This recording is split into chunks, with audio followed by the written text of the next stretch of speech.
Hi there, I'm Dr. Kelly Clarke, and today I wanted to talk about accepting a diagnosis from a parent perspective to help your child move forward. So, the topic today will be about accepting a diagnosis. And I'm talking in particular about things like ADHD, anxiety, depression, learning disabilities, intellectual disabilities, autism. In my practice, I do a lot of psychoeducational assessments, a lot of psychological assessments, and we look at the things that I just mentioned. We either, many times are confirming or disconfirming maybe a diagnosis that was held when someone was younger but no longer fits.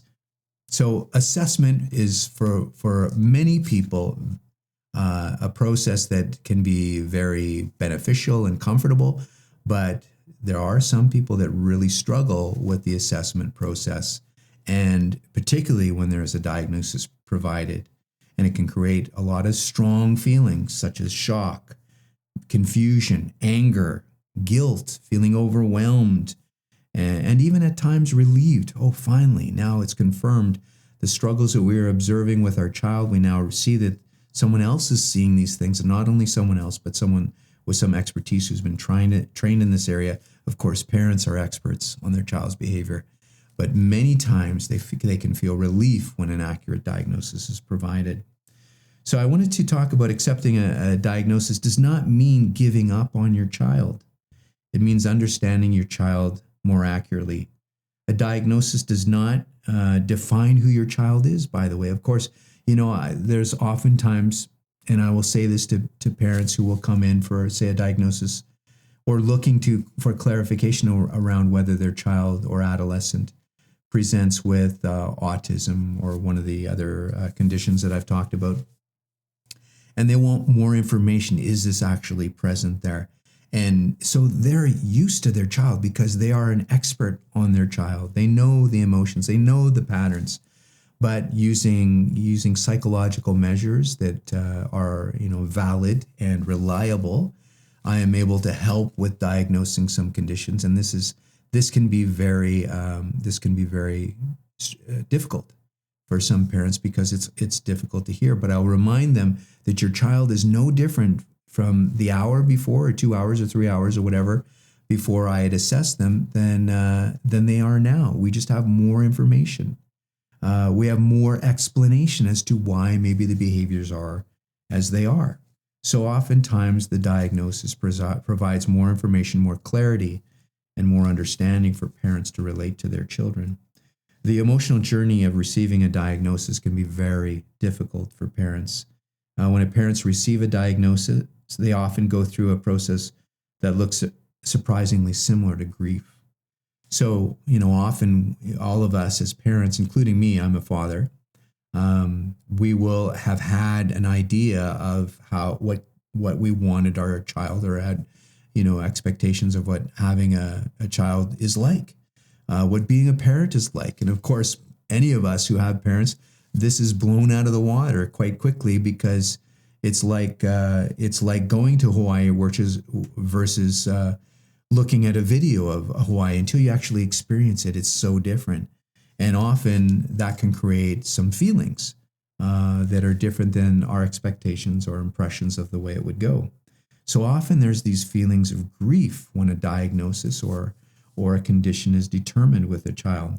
Many parents have an image in their child of their child of the way their life will unfold. They imagine school being easy, friendships developing naturally, going to university, having careers, independence, and a predictable path forward. Well, clearly with some kids that have, say, intellectual disabilities, who are not going to be able to go to university, or have developmental delays that are going to create difficulties in this regard, that creates lots of feelings similar to grief. When a diagnosis enters the picture, it often challenges those expectations. Parents may ask, how did this happen? Did I do something wrong? Could have we done something different? Will my child be okay? We'll often think about, as I do still with my young children, are my kids going to be okay in the future? And of course, I think all of us as adults and parents of our children, we want our kids to be independent, to move on, to enjoy their own lives. And so Will they be okay is a question that comes up. Will people judge them? Does this mean that they'll struggle forever? And these questions are very normal. Many parents are not grieving their child. They're grieving the loss of certainty and the future they imagined. So we still, of course, love and enjoy our children. But now, once a diagnosis comes, we now consider that this may change that path. The process deserves compassion, and certainly, people that are doing the assessments should be helping you along with those considerations. But when denial happens, this is one of the things that can happen. And I've noticed, I was just working with someone the other day who were, very concerned about even proceeding with an assessment, not wanting their child to be labeled, to be diagnosed, and for their child to now be, to have that information. They're very concerned about this. And it's often things that I'll contend with before proceeding with an assessment. We'll talk about that. But when denial happens, one of the most common reactions to a diagnosis is to try to refute or to not accept it. Denial is not usually stubbornness. It is usually protection. We want to protect our child. Psychologically, denial helps people avoid the emotional pain. That distance, well, I don't know if I believe this, I need a second opinion. All of that's pretty natural because I think it buffers from that hard truth of a diagnosis coming there. And I don't think that's certainly anything that I would say, well, you shouldn't deny it or go through that process. I think it's a buffer to try to get used to the idea that maybe there are some unique needs that our child has. So parents often say when they're in denial of this, is that he's just immature, they'll outgrow it. I was exactly the same as a child. The school is overreacting, the school becomes the problem. And the psychologist must be wrong in this case. The data must be incorrect, or what time of the day was it, or what instruments did you use? So sometimes parents will seek multiple opinions, hoping that someone will give them a diagnosis that isn't real. And so doctor shopping sometimes happens. And and sometimes in these cases it's necessary. Maybe not all psychologists and physicians are perfect. Sometimes they get things wrong. And so that second opinion is certainly necessary. But just to understand that it is a natural and a normal thing to have that denial and to butt against it, to argue against it. And I think that helps to buffer the emotional pain around that. What diagnoses actually mean is another thing that I want to talk about. One of the biggest misconceptions that a diagnosis creates a problem. So if my child is diagnosed with ADHD, the school is going to label them, or his friends are going to alienate them, or these kind of things. And it doesn't have to mean that at all. The diagnosis identifies a problem that already exists. So often, as I spoke about the parents that find relief, it provides more information. A diagnosis provides not, the purpose of it is not to label or to stereotype somebody. It is, the whole purpose of it is treatment and intervention and support.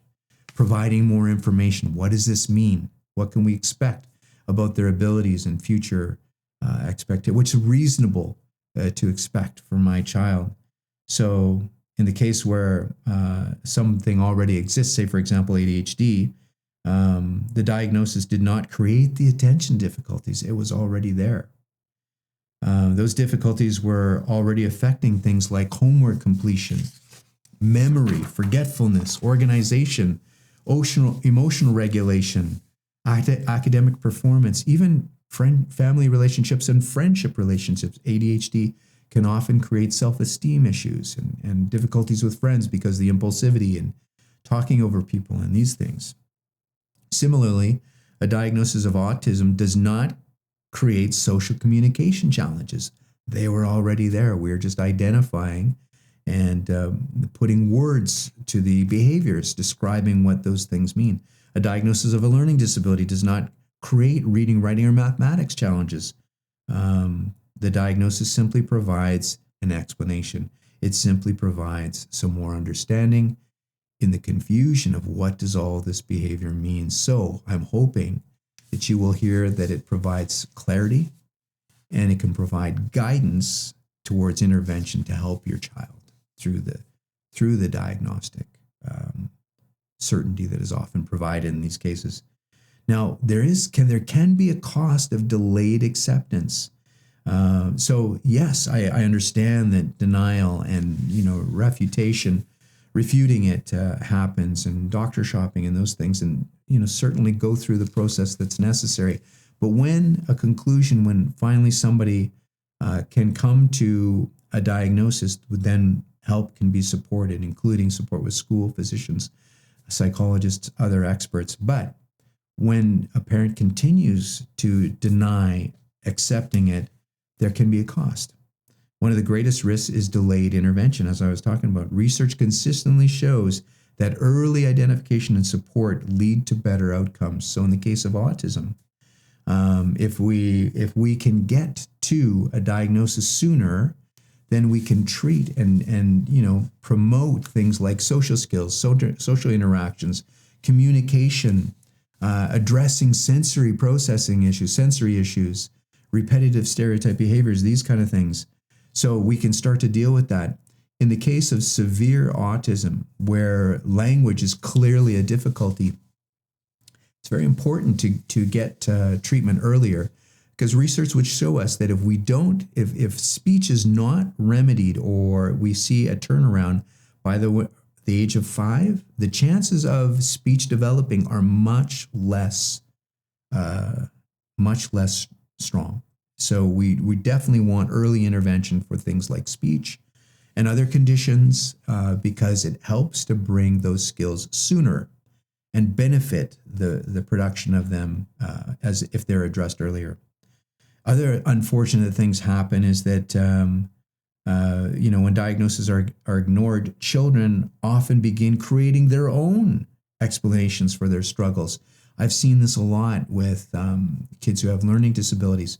So when kids struggle, and they certainly start to notice this around grade 3 or 4 in particular, wow, I am not getting this math just like Johnny is, or Jackie, or whoever the child is next to them.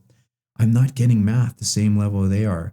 And so they now start constructing what they think is an explanation. And things like, I'm dumb, I'm lazy, I'm not good enough, something's wrong with me. These things start to pop up. Everybody else is better than me.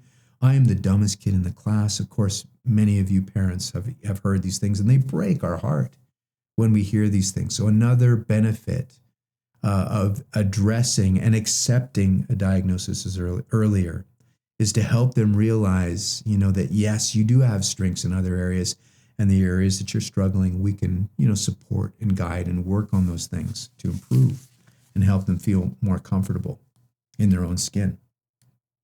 These beliefs are often far more damaging than the diagnosis itself. An ADHD diagnosis may be difficult to hear, for sure, for many parents, but spending 10 years believing you're lazy can be devastating. I've had kids who became adults that I assessed who will say, and I'll say to them, I'll do IQ testing with them, and I'll say, yeah, you know what, you're actually, average to above average IQ. And they will weep, they will break down crying, and they'll tell me that when they were a child, they thought they were as smart as their academic grades. And often parents believe this too. Our kids are not necessarily as smart as their academics. How they read, write, and do math is not necessarily reflective of their IQ, of their intelligence. In fact, you can be very smart, but not do math. You can be very smart, but not do well with reading or writing. So that's one of the benefits of then, in this case, diagnosing something like a learning disability, because that adult that's weeping in front of me, as I say to them, no, you're smart. You've always been smart. What you struggled back then, believing that academics was a definition of your intelligence, was inaccurate. So had I been able to tell them that when they were a kid, no, you actually have a learning challenge. It's not an intellectual challenge. It's a learning disability. You need to learn things differently. That would have saved them years of believing they were dumb, not as good, and something's wrong with me. So I think there is definitely a cost on the emotions of our kids if we avoid those things. Resisting treatment. Another common reaction is resisting recommendations. So parents, may say to me, I don't want as I said earlier, I don't want my child to be labeled. I don't want medication in the case of ADHD or other conditions. I don't want special accommodations in school. I don't want them to think that there's something wrong with them. So again, we see this protective quality. Parents' hearts are in the right place, but it actually doesn't translate into benefiting them, because the child that is seeing Joe or Sarah or Tabitha next to them do well in mathematics and they're struggling, who does not get those specialized accommodations and extra support, they start to believing these internal representations. I'm not smart. Sarah's way smarter than me. I'm dumb. So, again, resisting treatment can create some of these challenges. Or parents may say, I don't want my child to be treated differently. Well, the reality is, if even me, like I'm 5'8.5", I have a friend who's 6'8". I hope that guy treats me differently on the basketball court, because he's going to be way more adept. I'm going to throw the ball when he's closer to the hoop, then probably he's going to throw it to me, or, things like that. Not necessarily that. That's maybe a bit of a poor example, but in cases where, if we're going to do a height thing where he's going to jump higher than me, my 6'8" friend, clearly he's going to do better than I am. I can accept my limitations. And in fact, I think that's one of the important things is as parents, we learn to accept our own limitations. We accept our child's limitations. We help them to accept their own limitations as well. And that, I think, will breed that healthy confidence, right? I'm not good at everything. None of us are, right? Am I good at everything? Of course not. So I think teaching them to manage that rather than them suffer by themselves, believing negative things, they create their own stories. I think it's helpful for us to not resist a treatment and to help our kids sooner than later. So we would never tell a child who's poor vision to stop using their glasses, because we don't want them to appear different. We'd let them wear their glasses, right? We would never tell a child who has hearing difficulties, to avoid wearing their hearing aids because they won't learn in the classroom. Yet sometimes we expect children with neurodevelopmental differences to succeed without the supports they need. Support is not a crutch. Support is a tool. So sometimes parents and I, will get some very mad parents wanting to refute experts. And, again, nothing wrong with a second opinion. I would say that, when you've gone to 3, 4, 5 different experts and still are refuting a similar diagnosis from all of these experts, that you may want to look at what's going on for you. And is this really helping your child? Sometimes parents become stuck arguing with professionals. They may challenge teachers, psychologists, speech language pathologists, physicians, occupational therapists, and all other specialists. When, of course, I know not everyone is created equal. There are good and not so good professionals out there, but generally these professionals are there to help. And professionals are human and they make mistakes. So when multiple independent professionals reach similar conclusions, it becomes important to ask, am I evaluating the evidence, or am I reacting emotionally to what the evidence means? So again, I'm wanting to ask, I think being a parent, definitely I noticed for me, when I became a parent, the whole having children put the mirror up to me as a human being, brought out things in me I didn't even know were there.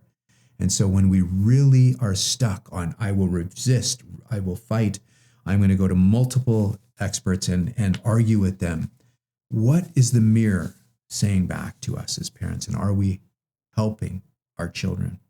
It's a difficult question, I know. And I've seen and, tried to help parents through a lot of their concerns. These are based on, I'm sure, lots of times legitimate concerns. But as parents, our love for our children can sometimes make objective evaluation harder. The goal is not blind acceptance. I understand that. Or expert opinion. The goal is openness to evidence. The most successful parents are not those who never question professionals. I think questioning should certainly be there. And I've been questioned myself. That's fine. They are parents who remain curious, collaborative, and willing to learn. So reframing the diagnosis, I think this is important. I think this is really quite important. So instead of asking, why does my child have this diagnosis? And, having this defensive quality, maybe try asking, what does my child need to thrive? What as a parent, you'll instinctively know that they're struggling.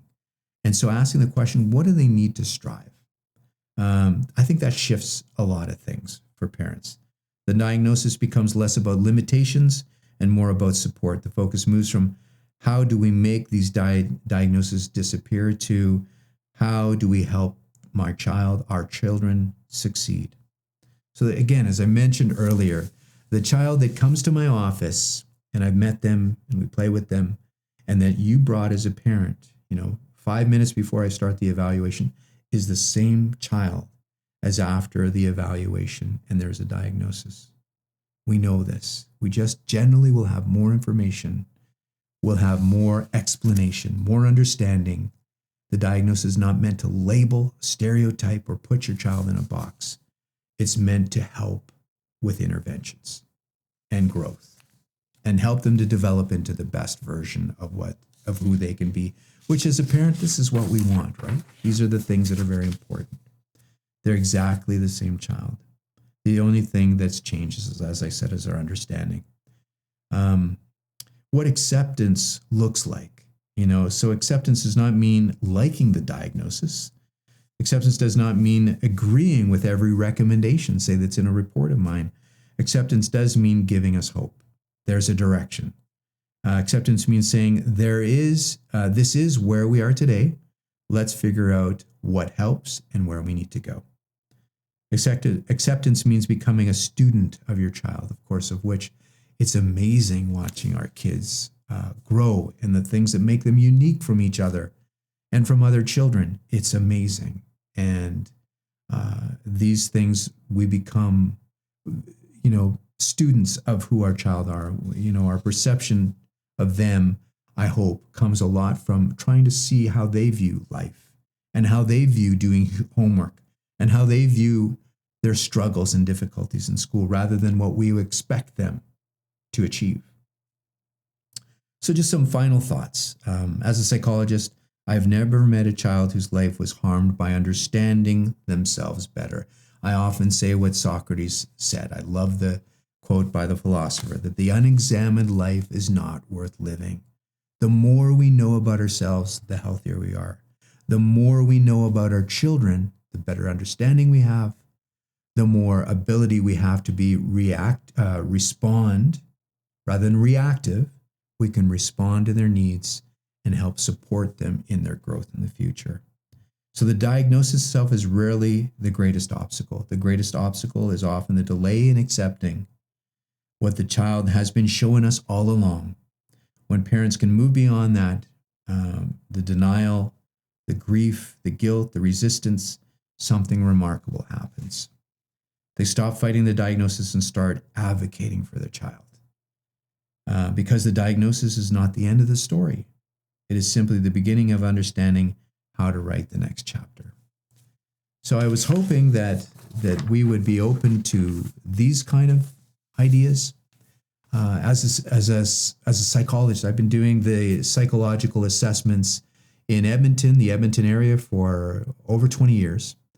And I've been amazed when parents are able to work together with psychologists, speech therapists, teachers, and because there's a lot of support out there in the Edmonton Public School District, in the Catholic School District, in the private school areas. There is definitely support and assistance out there.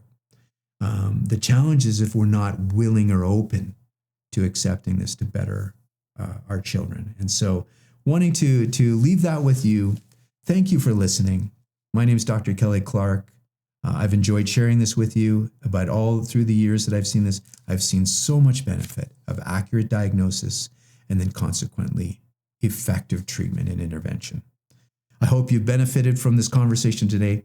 My name is Dr. Kelly Clarke. You can look me up and find more information about this and other information at drkellyclarke.com. Thank you.